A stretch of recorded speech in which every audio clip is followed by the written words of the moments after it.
শেষ দফা ভোটের আগে এনকেটিভি বাংলায় এক্সক্লুসিভ শুভেন্দু অধিকারী ভোট নিয়ে কি ভাবছেন খোলামেলা সাক্ষাৎকারে জানালেন বিরোধী দলনেতা।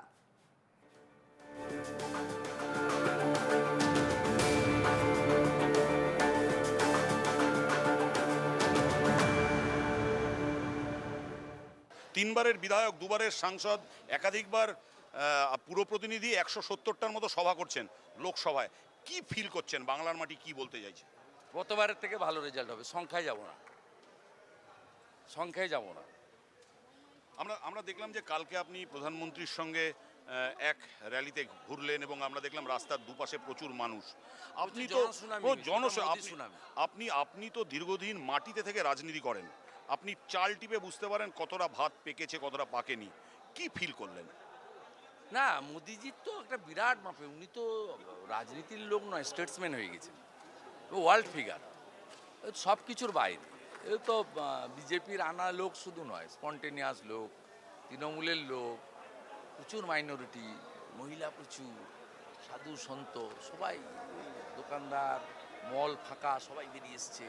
বাড়িগুলো থেকে বাচ্চা 8 থেকে 80 পতাকা নাড়াচ্ছে। 200টা ফটো উনি এসপিজিকে নিতে বলেছেন অ্যাপ্রক্স, আমি তার গণিনি। কোনটায় মোদিজির ছবি নিয়ে এসছে হাতে এঁকে, মোদিজির মায়ের ছবি নিয়ে এসছে হাতে এঁকে, রাম মন্দিরের ছবি নিয়ে এসছে হাতে এঁকে, রামচন্দ্রের যে মূর্তি প্রতিষ্ঠা পেয়েছে অযোধ্যায় নিয়ে এসছে, স্বামীজির ছবি, রবি ঠাকুরের ছবি। মানে লোকপ্রিত। কেউ আপনার কাঁসার থালা করে আরতি করছে, মানে জীবন্ত ভগবান তাদের কাছে। আমি বলছি না, আমি যা দেখেছি।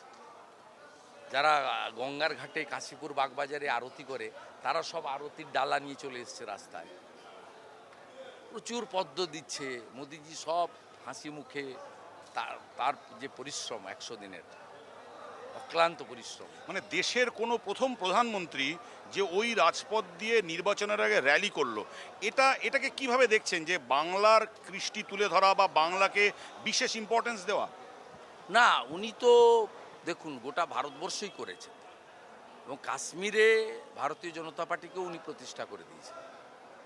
এর আগের লোকেরা কেউ আর্মি ছাড়া খুব সিলেক্টেড ছবি তোলার জন্য যেত, আর্মির ব্যাংকারে বসে ছবি তুলে চলে আসতো। পাবলিকের মধ্যে উনি কিছুদিন আগে কাশ্মীরে করে এসছেন, আপনি লক্ষ্য রাখবেন। তা মোদিজির কাছে বিকশিত ভারতের লক্ষ্য মানে সব ভারতবাসী, আর বাংলা নিশ্চয়ই অগ্রাধিকারে থাকবে।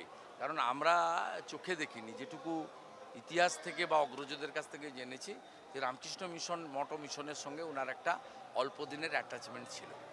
উনি সন্ন্যাসী হতে চেয়েছিলেন। আমি শুনেছি ওনার যিনি দীক্ষা দিয়েছেন তিনি বলেছেন যে না, তোমার অন্য কাজ আছে। ঠাকুর বলছে তোমার আরও বড় কাজ আছে, তুমি ওই কাজ করো। তারপরেই উনি প্রচারক হিসেবে রাষ্ট্রীয় স্বয়ংসেবক সংঘের ভারত নির্মাণে এবং রাষ্ট্রবাদের প্রচারে নামেন। তা ন্যাচারালি নরেন্দ্র মোদিজির বাংলার প্রতি তো আলাদা একটা জায়গা রয়েছে। এর জন্য মানে মূলত আপনার যদি প্রথম বলতে হয় সেটা হচ্ছে ঠাকুর রামকৃষ্ণদেব, দ্বিতীয় যদি বলতে হয় মা জগৎজননী মা শারদা মাতা, তৃতীয় যদি বলতে হয় স্বামী বিবেকানন্দ, আর চতুর্থ যদি বলতে হয় ডক্টর শ্যামাপ্রসাদ মুখার্জি।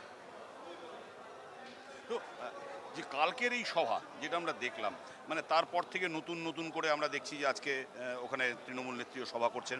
আমার একটা জিনিস শুভেন্দু আপনার কাছে জানার আছে, তৃণমূল নেত্রী কেন বেরোচ্ছে? Flop show. আপনি গত 2 মাসে আমার মোদিজি ছেড়ে দেন, অনেক বড় ব্যাপার। আমার ভিডিওগুলো আর আপনার মমতা ব্যানার্জির প্রোগ্রামের ভিডিওগুলো একটু স্টাডি করার জন্য একটা আপনার কোনো অ্যাসিস্ট্যান্টকে দিয়ে দেবেন, বলে স্টাডি করে আমাকে বলো। শুধু আমার তো একটা অ্যাসেম্বলি ধরে ধরুন অন্য লোক হলে আজকে কি হতো, ছুটে অন্য জায়গায় রাস্তা দিয়ে চলে যেত, এখানে আসার দরকার ছিল না। না, আমার সব নেই। আমি নিজেই বলছি আমার কাছেই উনি পেরে উঠছেন না। মোদিজি তো অনেক বড় ব্যাপার, হিমালয় পর্বত। এই যে ষষ্ঠ দফার পরে আমরা একটা কথা শুনেছিলাম যে শুভেন্দু অধিকারীকে নাকি তৃণমূল কংগ্রেস খুব ট্যাকটিক্যালি নন্দীগ্রামে আটকে রাখতে পেরেছে, তার ফলে শুভেন্দু অধিকারী 5টা কনস্টিটিউয়েন্সি, 2 মেদিনীপুরের না, ঘাটালে কেশপুরে ওরা শতখানিক বুথ লুট করেছে, মানে খুব সায়েন্টিফিক্যালি। তাও আমি বলি হিরণ 6টা বিধানসভায় লিড করবে। আমি তো গণনার আগে বলে দেওয়ার লোক, 6টা বিধানসভাতেই হিরণ লিড হবে। যদি কেশপুরের লিড গতবারে 1,08,000 ছিল, 1,08,000-এর নিচে থাকে তৃণমূলের লিড, তাহলে হিরণ জিতবে, এই পরিস্থিতিতেও জিতবে। অনেক সময় এসব রিগিং কাজ করে না। মানুষ যখন রেভলিউশন করে না, আমি আমার বাবা জ্যাঠাদের মুখ থেকে শুনেছি ৭৭-এ দক্ষিণ কলকাতাতে সব প্রিয়তার ছিল, এজেন্ট ছিল, প্রচার ছিল, আর গণনার পরে দিলীপ চক্রবর্তী জনতা পার্টি জিতেছিল। কাঁথিতেও তাই ছিল। আমাকে আমার বাবা ইন্দিরা গান্ধীর সভা শুনতে নিয়ে গিয়েছিল, আমি ৭-৮ বছর হবে বয়স। ইন্দিরাজি আমার গাল টিপে দিয়েছিল কন্টায় সিএসএ মাঠে। সুধাংশু পণ্ডা প্রার্থী ছিলেন, অধ্যাপক, প্রণম্য ব্যক্তিত্ব, গণিতের অধ্যাপক কাঁথি কলেজের।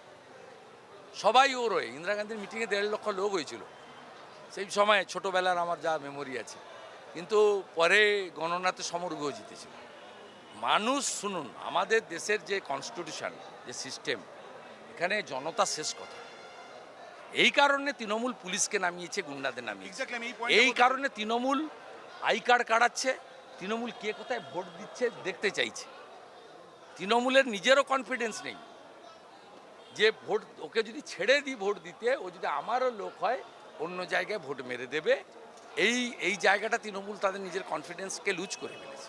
শুভেন্দুদা, আমি দীর্ঘদিন ধরে রাজনীতি ছেড়ে দেন। রাজনীতি কভার করেছি। আপনি এখানে একটা কথা বললেন যেটা আমি আগে খুব সচরাচর শুনিনি, ভেরি ইন্টারেস্টিং। আপনি বলছেন যে পোলিং এজেন্ট যারা আছে, এবার পোলিং এজেন্টদের আপনি বলছেন যে মানে আপনি আশঙ্কা করছেন যে তারা কিডন্যাপ হয়ে যেতে পারে বা শাসক। করেছে তো, 6 ফেজে করেছে।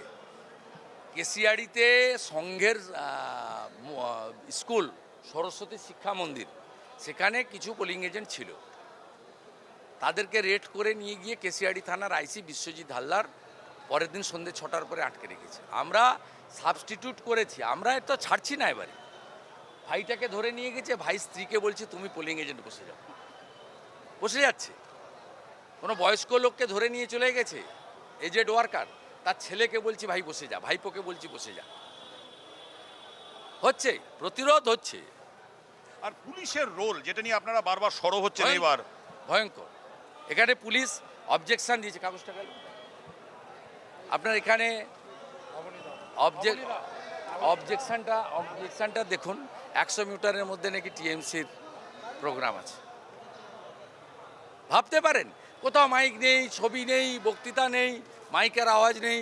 কত বড় মিথ্যা আপনি দাঁড়িয়ে থেকে দেখুন, কত বড় মিথ্যা। ঠিক আছে, আসুন। আচ্ছা, আর আরেকটা জিনিস শুভেন্দুদা, একটু যেতে যেতেই যে এবারের যে লাস্ট ফেজে যে নির্বাচন, আসছি, ভোট করতে লাস্ট হবে। ফেজে যে নির্বাচন, তাতে গতবার আমরা দেখেছিলাম যে 9টার মধ্যে 9টা তৃণমূল জিতেছিল। এবার বিজেপি 9টা আসনে কতটা ফাইট দিতে পারবে? কোন নটা?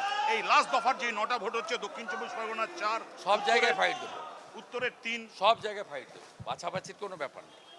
এবং বেশ কয়েকটা সিট জিতবো। এই 9টার মধ্যে গতবারে একটাও নেই, অনেকগুলো সিট জিতবো। আর এই সবগুলো পাচ্ছি বলবো না, কিন্তু অনেকগুলো পাবো। আর আমার লাস্ট প্রশ্ন শুভেন্দুদা, যে দক্ষিণ 24 এই লাস্ট দফার ভোটে লেফটের ভোট এবার একটা বড় ফ্যাক্টর। দমদম, যাদবপুর, লেফটের পজিশনে কিভাবে লোক দেখছেন ভোট আপনি? দেবে না। ওরা ভোট কেটে তৃণমূলকে জেতাতে চায়, কিন্তু লোক ভোট দেবে না। এই যে প্রাক্তন লেফটের নেতা, বিজেপির এখন জেলার ভাইস প্রেসিডেন্ট, এখানকার চার্জে ভাঙড়ের,